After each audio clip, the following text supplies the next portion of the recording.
A bi jaz mogoče imel tak motor? Iskreno, ne.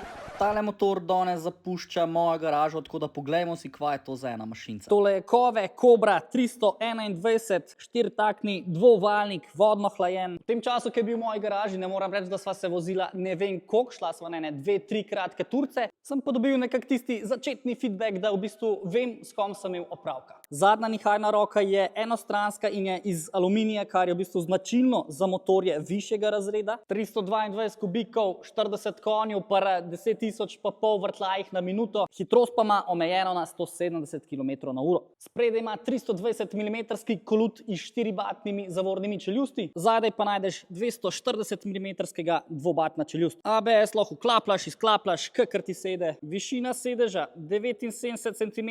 Evo, meni v praksi to kar v redu izpade. Rezervoarja ima tam za 13-14 litrov, vsi žarometi pa imajo v bistvu popolno leto osvetlitev. LCD zaslon, popolnoma digitaliziran, dodatno ima tudi kontrolo zdrsa zadnjega kolesa. Ima dve elektronski mapi, takole, evo, sport pa navadna. Njegova suha teža je 140 kg, se pravi, je bila med vožnjo to kar zanimiva igračka. Valjda, ker nima toliko moči, je bil pri nizkih obratih majčken lenčina, če si ga pa prvil pa držal na višjih, so bili pa tudi ovinki zabavni, moram reči. Ja, pa naredimo še en sound test. Majčken, da se ogreje.